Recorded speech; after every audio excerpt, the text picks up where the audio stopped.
so now it's time to take a quiz over this lesson. So question number 1, find uranium in a periodic table.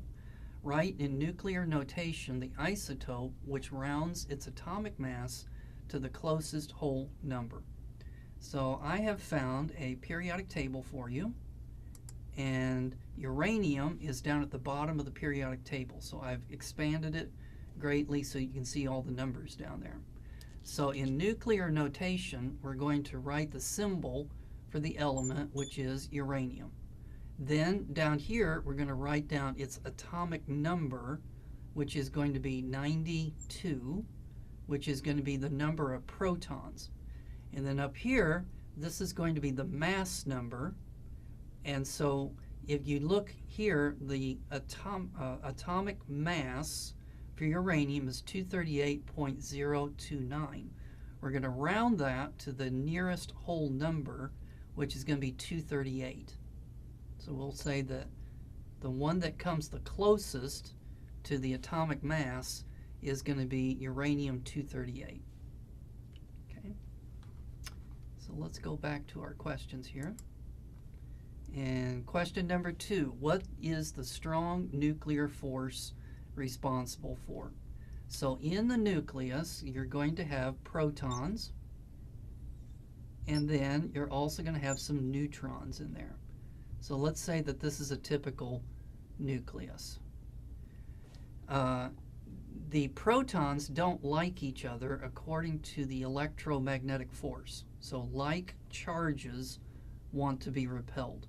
So it's the strong nuclear force that's going to keep this nucleus together in spite of the electromagnetic force. So what's an alpha particle? So an alpha particle is going to be a helium nucleus, and it's going to have 2 protons, and it's going to have 2 neutrons, so 2 plus 2 makes 4. So this is what an alpha particle is. Okay, what is the weak nuclear force responsible for? So it's going to be able to change a proton into a neutron, or it could change a neutron into a proton. So the proton is going to have a positive charge, the neutron is going to be neutral, so that means that the particle that's given off has to have a positive charge to it. And so that would be the beta plus particle, or a positron. And then you also need to have another particle, the neutrino, has to be given off in order to conserve spin. Then down here, you're going to need, if you start with 0 and you end up being positive, then you need to have something negative, and this is the beta minus particle, which is an ordinary electron. And then you also need to have a neutrino in order to conserve spin. Number 5, what is the half-life of a radioactive substance? So a radioactive substance is going to decay into another substance. The half-life is going to be the amount of time that it's going to take for half of the original substance to decay away. Number 6, in a nuclear reaction, where does the energy come from? So the energy originates as the binding energy in the nucleus. So it's the amount of energy necessary in order to hold this thing together. So when this thing decays, then some of that binding energy is going to be released, and then it's measured by the amount of substance that's left over. So after the nuclear reaction has occurred, you gather up all of the pieces parts that are left over, and you compare their mass with the mass of the original thing. The missing mass is what's going to be turned into energy. So according to E equals mc squared. So the missing mass is what you plug into this formula, and then that will be the energy that was released in the nuclear reaction. Number 7, what safety features does a nuclear power plant have? Well, first, it's going to have a containment vessel, which is going to surround the entire thing that then is going to keep in any radiation.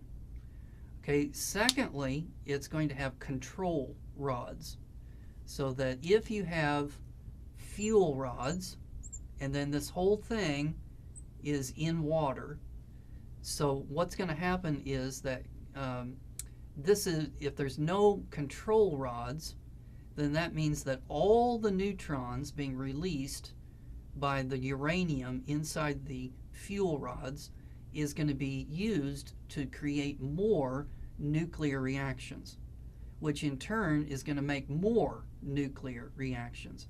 So you're going to have a runaway nuclear reaction if that occurs. So what they do is they're going to insert iron control rods in between the fuel rods. Their job is to capture the neutrons.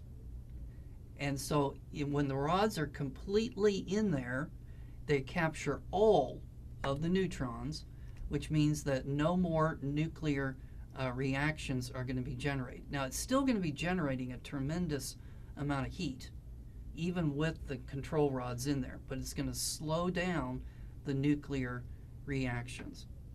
Okay, a third safety feature is that this hot water, which is being used to generate electricity, this water could be radioactive. So that what they do is they take the water and then they have a separate water system, and so this water in this system is heated up by the water in this system, and this water, which is not radioactive, leaves the power plant and then can be used to generate electricity with. Okay, and then in the kind of nuclear power plants that we have here in the United States, a third safety feature would be the water itself. So the water carries away the heat that's being generated by these nuclear reactions so that it doesn't get too hot. Number 8, how can radiation cause mutations? So this is when the radiation hits the cells of your body and it hits the DNA, which is in the nucleus of your cell. So if that DNA is damaged, then it's going to have a different set of instructions that are carried into the cell, and then as those instructions are read, it could cause a protein to be incorrect. So a change in the DNA, we say, is a mutation.